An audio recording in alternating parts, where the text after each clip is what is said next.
berjalan dalam firman-Mu, hatiku siap.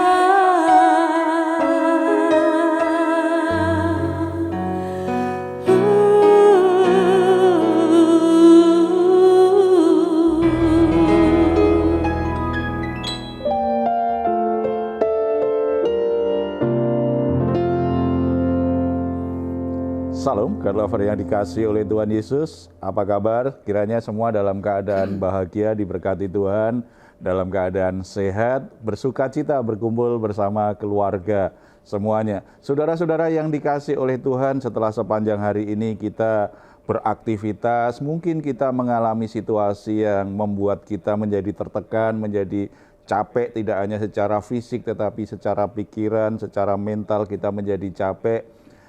Jangan khawatir, karena ketika kita masuk dalam hadirat Tuhan, kita datang menikmati hadirat Tuhan, Tuhan akan memberi kita kelegaan, memberi kita ketenangan, sehingga malam hari ini kita bisa beristirahat dan menikmati suasana yang penuh dengan damai. Karena Tuhan Yesus sudah berkata kepada kita, mengundang kita semua, marilah kepadaku semua yang letih lesu dan berbeban berat, aku akan memberi kelegaan kepadamu. Mari kita hampiri Dia. Bapa di surga, kami bersyukur karena dalam Yesus Kristus kami beroleh anugerah yang sangat spesial, boleh menghampiri tata kasih karunia-Mu yang kudus tanpa perasaan takut dihakimi, karena kami tahu bahwa pengorbanan Yesus Kristus sempurna bagi kami. Kami bersyukur beroleh keistimewaan yang luar biasa ini. Oleh sebab itu kami menghampiri Engkau, kami mempersembahkan korban syukur kami lewat pujian dan penyembahan kami, dan kami membawa semua pergumulan hidup kami, karena kami percaya hanya di dalam Engkau kami akan mengalami kelegaan, damai sejahtera yang sejati, ketenangan jiwa kami untuk melewati semua permasalahan hidup kami. Dalam Engkau kami akan menemukan jalan keluar yang terbaik untuk setiap masalah-masalah kami. Di dalam hadirat-Mu Bapa, kami sungguh-sungguh akan mendapatkan kekuatan baru, sehingga kami akan terus berjalan, melangkah dalam hidup ini tanpa lelah, tanpa tertekan, tanpa stres, tanpa keadaan depresi, karena Tuhan memberi kami kekuatan hati untuk melewati semuanya. Ini kami Bapa, dalam nama Tuhan Yesus Kristus. Amin. Terima kasih Tuhan, sebab kami percaya belas kasih Tuhan masih ada dalam kehidupan kami. Oleh karena itu Tuhan, malam hari ini kami mau menyembah Tuhan. Biar setiap kami Tuhan yang datang ke hadirat Tuhan malam hari ini boleh merasakan kasih setia Tuhan.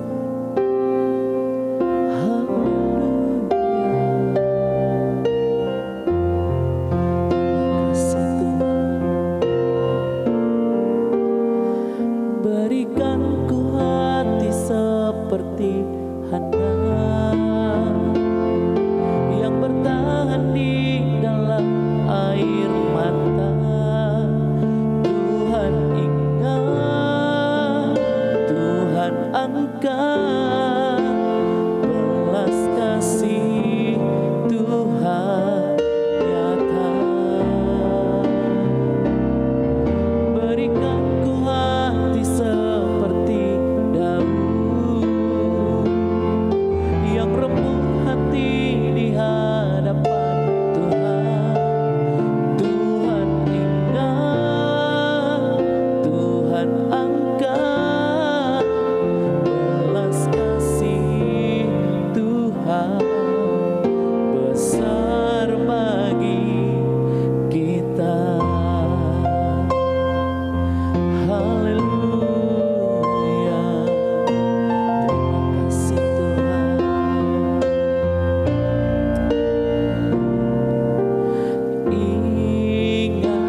anugerah-Mu.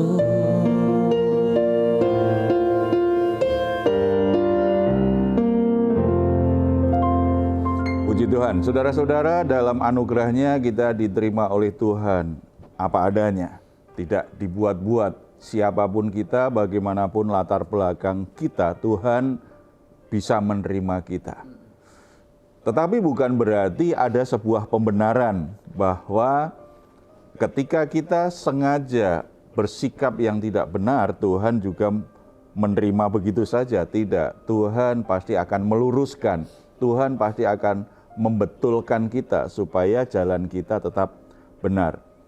Salah satu permasalahan kehidupan Kristen yang sering menjadi batu sandungan adalah kemunafikan. Bagaimana kehidupan orang Kristen itu tidak sama antara di gereja dan di masyarakat, termasuk di rumah. Sehingga ada banyak orang Kristen yang akhirnya tidak jadi kesaksian yang baik bagi orang-orang di sekitarnya, tapi justru jadi batu sandungan. Bahkan ada beberapa orang yang akhirnya menutup hatinya terhadap kabar baik Injil Yesus Kristus karena melihat kehidupan orang Kristen tidak seperti yang diucapkan, tidak seperti kesaksian yang diberikan. Hari ini kita akan sharing tentang pentingnya kemurnian hati sebagai orang Kristen. Sebelum kita lihat kebenaran firman Tuhan, mungkin ada yang mau cerita kasus yang seperti ini loh. Kadang-kadang antara di gereja, di rumah, atau di masyarakat kok beda gitu. Ini kan jadi batu sandungan. Iya Pak, saya punya pengalaman. Ini saudara sih, saudara jauh. Nah, saya panggil dia kakak karena masih saudara kan. Dia pelayanan di gereja lumayan aktif. Ibarat kata kalau orang di kantor Senin sampai Jumat masuk ngantor ya. Kalau dia Senin sampai Minggu dia aktivitasnya di gereja lumayan gitu. Nah, tapi saya kaget ketika saya ada di rumahnya, ternyata kayak lip service ya Pak, karena berbeda jauh di gereja sama di rumah. Di gereja itu dia sangat teladan. Kalau menurut saya dia sangat teladan dan bisa dijadiin contoh. Tapi di rumahnya justru dia berbalik gitu. Jadi anaknya pun kasihan ngelihatnya. Apa-apa dibentak, apa-apa dimarahin. Ini nggak boleh, itu nggak boleh. Dalam arti lah anaknya kan sudah lumayan dewasa, kalau sekarang umurnya kurang lebih 22 tahun kalau nggak salah. Nah, tapi dia itu sangat bukan proteksi sebenarnya. Kalau aku lihat bukan protek tapi galak. Galak, marah, tapi marah itu bukan dari mulut aja, tapi tangannya juga kerja gitu. Nah, ketika saya bilang sama ponakan saya, ayo dong pelayanan jadi apa gitu. Enggak, ngapain, mama aja pelayanan setiap hari di gereja. Tapi dia juga marahin aku, mukulin aku gitu. Itu sih Pak, kalau menurut saya bagaimana itu ya Pak? Iya, ya begitu. Ya ini ada banyak, kadang-kadang anak orang-orang yang melayani itu akhirnya justru menjauh dari gereja, salah satunya tersandung dengan kehidupan orang tuanya. Di gereja kayak malaikat, tetapi begitu di rumah kayak preman. Cara berkata-katanya, bersikapnya, kalau di gereja menunjukkan belas kasihan terhadap orang-orang, terhadap jemaat, tetapi kalau di rumah tidak ada belas kasihan sama sekali dengan anaknya, sehingga begitu mudah untuk marah, mencaci maki bahkan, sehingga anak-anaknya tidak melihat bahwa kehidupan benar yang diperlihatkan orang tuanya di gereja itu sesuatu yang real, sesuatu yang benar. Tetapi hanya sebuah peranan saja secara sosial supaya kelihatan baik di mata banyak orang. Akhirnya mereka melihat orang tuanya yang munafik ini membuat banyak orang juga tidak hanya tinggalkan gereja kadang-kadang. Saya ketemu banyak anak-anak orang yang melayani akhirnya justru tidak mau percaya Tuhan Yesus. Tidak menganggap kekristenan itu sesuatu yang layak untuk dihidupi karena tersandung dengan kehidupan orang tuanya. Kita perlu mengerti bahwa Tuhan itu sangat menginginkan kemurnian hati kita sebagai umatnya, sebagai anak-anak Tuhan. Harusnya kita menjalani hidup ini sebagai anak-anak terang. Tidak ada kepalsuan, tidak ada kemunafikan. Sesuatu yang sejalan, yang benar-benar itulah iman dinyatakan di mana saja. Di gereja, di rumah, di masyarakat, di pekerjaan, namanya sudah jadi iman kita, harusnya emang itu jadi gaya hidup kita. Sesuatu yang terus-menerus kita kerjakan, bukan sekedar sebuah pertunjukan atau sebuah acting saja di gereja. Tidak, di mana saja mestinya sama. Kalau gitu Pak, sebenarnya gimana biar kita itu bisa tadi menghidupi iman kita dan juga tetap menjaga kemurnian kita. Jadi apa yang kita kasih lihat memang betul-betul asli, itu real gitu. Itulah kita gitu ya. Itu yang kita yakini, itu yang kita percayai. Ya, kita bisa membaca dari Matius pasal 15 ayat 1 sampai 20. Di situ Tuhan Yesus mengajarkan tentang kemurnian hati itu sangat jelas kepada kita ya. Kalau saya bacakan ayat 1 sampai ayat yang ke-9 dulu. Kemudian datanglah beberapa orang Farisi dan ahli Taurat dari Yerusalem kepada Yesus dan berkata, "Mengapa murid-muridmu melanggar adat istiadat nenek moyang kita? Mereka tidak membasuh tangan sebelum makan." Tetapi jawab Yesus kepada mereka, "Mengapa kamu pun melanggar perintah Allah demi adat istiadat nenek moyangmu? Sebab Allah berfirman, hormatilah ayahmu dan ibumu, dan lagi, siapa yang mengutuki ayahnya atau ibunya pasti dihukum. Tetapi kamu berkata, barang siapa berkata kepada bapaknya atau kepada ibunya, apa yang ada padaku yang dapat digunakan untuk pemeliharaanmu, sudah digunakan untuk persembahan kepada Allah. Orang itu tidak wajib lagi menghormati bapaknya atau ibunya. Dengan demikian firman Allah kamu nyatakan tidak berlaku demi adat istiadatmu sendiri." Sampai di sini dulu.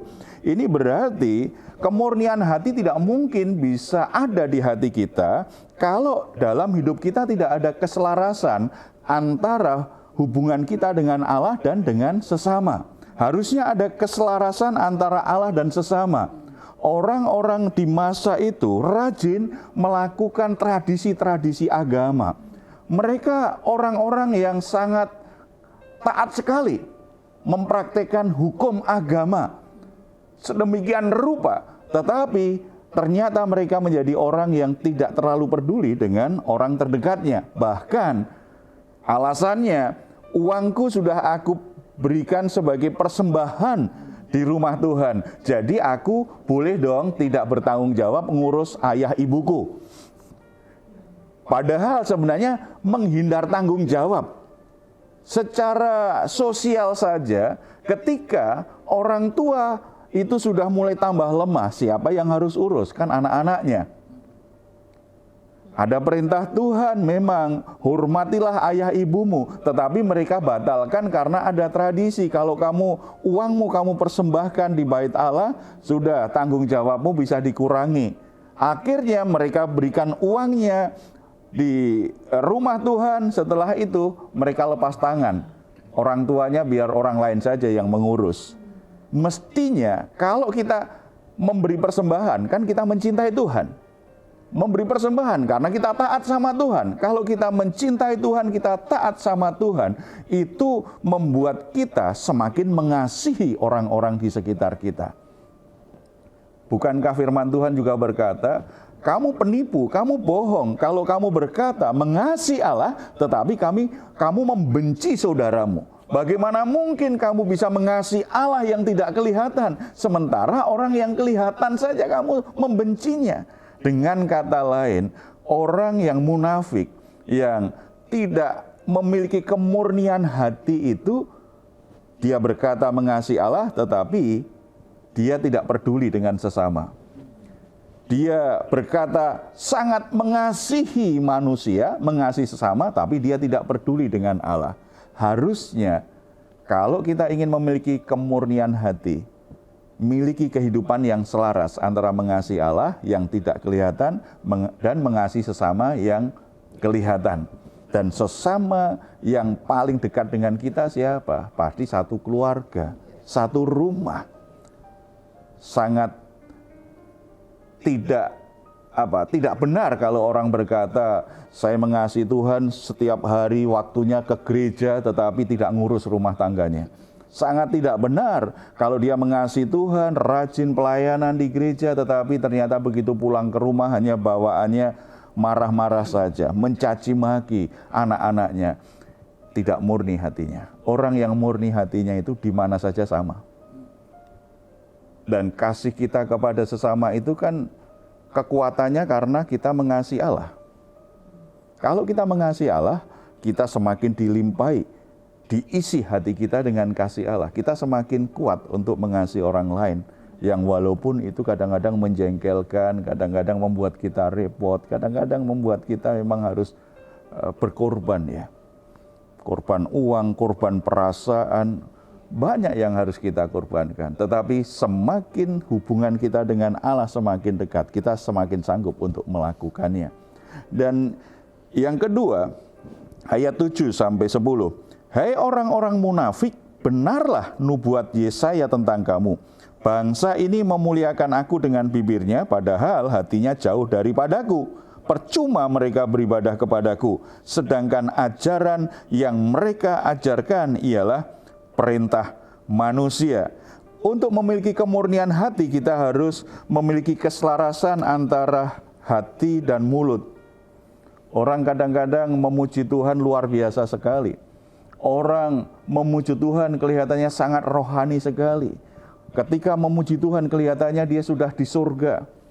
Karena begitu nikmat sekali. Kan kita lihat kadang-kadang orang memuji Tuhan kelihatannya memang sangat menghayati sekali. Sangat nikmat sekali. Sepertinya dia sudah di surga. Udah nggak menginjak bumi lagi. Udah bisa sampai seperti itu. Sangat indah. Tetapi itu hanya di mulut. Hatinya nggak seperti itu. Yesus tegur keras kan. Mulut mereka memuji Tuhan, tetapi hatinya jauh dari Tuhan. Mestinya ada keselarasan. Kalau aku memuji Tuhan karena memang di hatiku penuh ucapan syukur kepada Tuhan. Penuh kasih dan kekaguman kepada Tuhan. Ada keselarasan antara yang diucapkan dan di hati. Orang yang murni hatinya itu seperti itu. Yang murni hatinya itu seperti itu.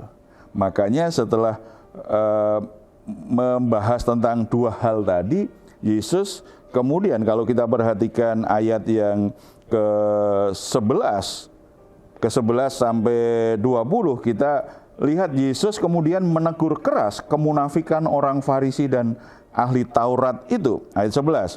Dengar dan camkanlah, bukan yang masuk ke dalam mulut yang menajiskan orang, melainkan yang keluar dari mulut itulah yang menajiskan orang.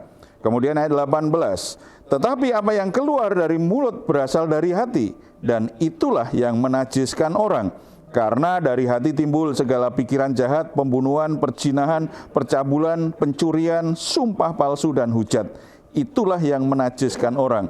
Tetapi makan dengan tangan yang tidak dibasuh tidak menajiskan orang. Orang Farisi dan ahli Taurat terlalu sibuk untuk menegur jemaat yang kalau makan tidak membasuh tangannya. Memang ada aturannya. Tetapi aturan-aturan lahiriah begitu diperhatikan, tetapi tidak jaga hati. Kemurnian hati itu kalau orang prioritaskan hati, bukan apa yang kelihatan di luar. Kalau hatinya bersih, yang keluar pasti bersih. Kata-katanya bersih, perbuatannya bersih. Kalau hatinya jahat, yang keluar dari mulutnya jahat. Kalau tahu dia bisa mengemas, kelihatannya manis, itu acting. Orang acting itu tidak akan bisa tahan. Suatu saat ada benturan betul dengan orang lain, aslinya kelihatan. Tetapi kalau itu orang benar-benar murni, hatinya itu penuh belas kasihan. Walaupun dia ketemu orang yang sering mengkhianati, kemudian yang sering berbuat jahat kepada dia sakit, tetap aja itu kasihan. Karena di hatinya ada belas kasihan. Tetapi kalau di hatinya ada kemarahan, ada kebencian dengan orang yang berbuat jahat kepada dia. Begitu dengar lagi, tolong doakan ya, sahabat kita ini kecelakaan dalam keadaan kritis. Yang muncul di mulutnya bukan belas kasihan, langsung syukur. Langsung dia, karena itulah hatinya. Letupan-letupan spontan di mulut kita secara tidak kita sadari, itu lahir dari hati kita tuh. Kemurnian hati itu ada di hati. Di hati kita itu pusat kehendak kita, pusat penggerak hidup kita tuh. Makanya kalau keadaan-keadaan yang mendadak, spontanitas gitu, menyikapi sebuah peristiwa, sebuah keadaan yang tidak sejalan, tidak seperti yang diinginkan, itu suasana hatinya. Kalau orang lagi mimpin doa, manis, kayak malaikat yang berdoa dari surga. Kalau hamba Tuhan seperti saya khotbah, bisa aja bersikap manis, jaga kata-kata, supaya kata-katanya tidak menyinggung orang. Tetapi kalau ingin melihat bagaimana hati saya, harus nginap di rumah saya. Perhatikan bagaimana sikap saya terhadap istri dan anak-anak. Ada banyak situasi dan keadaan yang tidak selalu cocok di hati saya. Bagaimana respon saya, itu kelihatan hati saya. Tetapi kalau hanya menilai saya ketika berkhotbah, mungkin bisa menilai saya sebagai orang yang baik. Karena memang berkhotbah itu kan menjelaskan firman Tuhan dengan kata-kata yang baik. Bisa salah, bisa kecewa. Jadi kalau ada yang pengen kenal saya yang sesungguhnya, nginep di rumah saya. Itu akan ketahuan siapa saya yang sesungguhnya. Ketika orang, apalagi melayani kan, kalau melayani kan jaga sikap begitu ya, kelihatan tutur taat. Tetapi kadangkala itu kemasan. Orang yang murni hatinya ketika dia melayani, ketika dia nggak melayani, ketika dia sedang hadir di gereja, atau dia di rumah, atau dia bekerja di masyarakat, semuanya sama. Responnya terhadap orang lain, perkataannya terhadap orang lain, itu sama. Karena lahir dari hati yang sama. Di hatinya itu terisi apa? Menyimpan apa? Itu yang keluar. Tuhan sangat ingin sebagai anak-anaknya kita punya kemurnian hati seperti ini. Ya, kita bisa kadang-kadang gagal, kadang-kadang kita buat salah, tetapi harus cepat-cepat perbaiki diri dan terus masukkan hal-hal yang baik, hal yang mulia, hal yang benar di hati kita. Supaya sikap hidup kita, respon kita terhadap orang lain, sikap kita menanggapi sebuah peristiwa yang keluar dari mulut, itu juga sesuatu yang mempermuliakan Tuhan, tidak jadi batu sandungan. Mari kita bersatu dalam doa. Bapa di surga, kami bersyukur karena Tuhan melihat kami sebagai orang yang berdosa, orang yang tidak sempurna, tetapi tidak mengurangi kasih Tuhan kepada kami. Kami bersyukur karena penebusan Yesus Kristus itu sempurna bagi kami, menjadi jaminan bahwa kami tidak akan ditolak, tidak akan dibuang oleh Bapa di surga. Kami bersyukur, tetapi itu bukan menjadi alasan, bukan menjadi sebuah pembenaran. Kami terus-menerus ada di dalam sikap yang salah, ada dalam kenajisan, ada di dalam ketidakmurnian hati. Tuhan sudah menyucikan kami dengan darah-Mu. Biarlah kami juga menjaga kemurnian hati kami. Kami hanya memasukkan hal-hal yang benar, hal-hal mulia, hal-hal yang suci, hal-hal yang memuliakan Tuhan di hati kami. Supaya lewat perbendaharaan hati yang seperti itu, kami tidak jadi batu sandungan kepada orang lain atas sikap dan kata-kata kami, yang membuat orang lain akhirnya tidak hanya membenci kami, tetapi mereka membenci Tuhan yang kami kasihi. Tuhan, kami sangat tidak ingin seperti itu. Tuhan menolong kami semua untuk bisa menjaga hati seperti itu. Roh Kudus, kuatkan hati, arahkan hati kami terus-menerus dalam kebenaran firman-Mu. Bapa, hamba-Mu berdoa untuk setiap saudara-saudara yang saat ini bergabung dengan program ini. Mereka sedang mengalami kelemahan iman, mungkin sedang tersandung dengan hamba Tuhan yang melayani, yang bersikap kasar terhadap mereka, yang menyakiti hati mereka, yang mengecewakan mereka. Bapa, kiranya Roh Kudus menguatkan kembali, meneguhkan imannya kembali, supaya mereka mau untuk mengampuni dan fokus imannya bukan pada hamba Tuhan tersebut, tetapi pada pribadi Tuhan yang sempurna, yang menjadi kekuatan dan sumber hidupnya.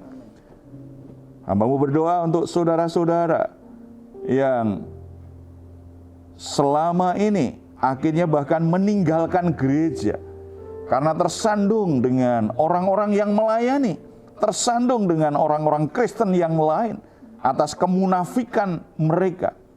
Bapa, Engkau nyatakan belas kasihan dan anugerah-Mu dalam ketidaksempurnaan umat-Mu. Tuhan tetap menjangkau, Tuhan tetap meraih mereka supaya mereka tidak terus terhilang. Tuhan bekerja dengan cara-Mu yang unik untuk menarik mereka kembali, datang dalam hadirat Tuhan dan bertumbuh dalam persekutuan di dalam Yesus Kristus Tuhan.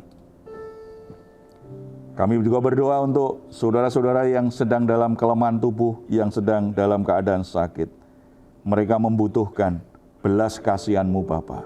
Ulurkan tangan-Mu, jamah sakit penyakitnya, sehingga ada kuasa Tuhan yang bekerja. Kami sangat percaya dalam otoritas kuasa-Mu, mereka bisa mengalami kesembuhan, mereka bisa mendapatkan kekuatan yang baru. Lebih dari semuanya, lewat penyakit ini, nama Tuhan semakin dimuliakan. Iman dan pengenalannya akan Tuhan semakin dalam. Terima kasih Bapa di surga. Tuhan berkati anak-anak Tuhan di dunia kerja maupun di pemerintahan. Jadikan mereka teladan yang baik. Jadikan mereka kesaksian bagi orang-orang di sekitarnya. Jangan jadi batu sandungan Tuhan. Berkati apa yang jadi tanggung jawab dan apa yang mereka kerjakan. Melalui semua aktivitasnya, nama Tuhan semakin dimuliakan. Terpuji nama-Mu dalam nama Tuhan Yesus. Amin. Puji Tuhan, saudara-saudara tetap jaga hatimu karena dari situ terpancar kehidupan dan menjadikanmu itu semakin berkenan kepada Tuhan. Kalau saat ini saudara memiliki pergumulan-pergumulan baik rumah tangga, sakit atau pekerjaan atau masalah apapun yang saudara merasa membutuhkan dukungan doa, silahkan menuliskannya di nomor telepon yang tertera di layar saudara. Tim doa kami akan mendukung saudara di dalam doa. Selalu kami berharap saudara semua diberkati oleh Tuhan. Kalau saudara ingin memberikan komentar, silahkan menuliskannya di ruang komentar yang ada di channel Diaspora TV. Kami tunggu. Mazmur 4 ayat 8 sampai 9. Engkau telah memberikan sukacita kepadaku lebih banyak daripada mereka ketika mereka kelimpahan gandum dan anggur. Dengan tentram aku mau membaringkan diri lalu segera tidur, sebab hanya Engkaulah ya Tuhan yang membiarkan aku diam dengan aman. Puji Tuhan, selamat malam, selamat beristirahat. Tuhan Yesus memberkati kita semuanya. Salam.